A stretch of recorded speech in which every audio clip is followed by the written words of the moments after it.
Hi, I'm Hub Arkus for Pro Football Weekly, and if you're looking for the very best in independent scouting and analysis, you've got to follow the Scout's Eye 24 hours a day, 7 days a week at ProFootballWeekly.com. Once a week, we put together the video version for you. It's all done by our chief scout, our senior editor, Nolan Naraki. And Nolan, a lot of people looking at the Indianapolis Colts, and you've got the story, of course, of Chuck Pagano becoming ill and his players playing for him. You've got Andrew Luck, who a lot of people thought was a sure thing. But when you get to 7-4 in the NFL, there's more to it than that, and there's some interesting players, particularly Jerrell Freeman, and the story of how Ryan Grigson found him.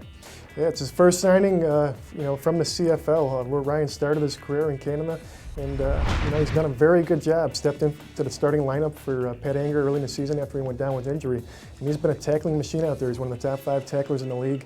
He's got great urgency, great speed, and really has made a name for himself this season. It's interesting. It's so obvious to us why head coaches succeed or fail. They either win or lose. But with general managers, it's a lot tougher. There are guys who are very good scouts who don't have the right coach. They don't have the quarterback. They don't put together the roster completely. Which GMs, they're credited with finding under the radar players. Is that something that we think that Grigson is going to be particularly good at? He's shown that he can do a very good job in that area so far this year. Starting with Freeman, you look at Teddy Williams, who they found in the UFL and just bumped up to the active roster a couple weeks ago. And then even recently with Kellen Hurd, the defensive tackle they signed, he got cut early in the season from Buffalo's roster. I thought he was one of the best down the line talents that had a chance to develop, and Grigson has found these guys week after week, and I think he's done a very good job of lining the back end of his roster. When we talk about players like Freeman, who else in the NFL might you compare him to stylistically?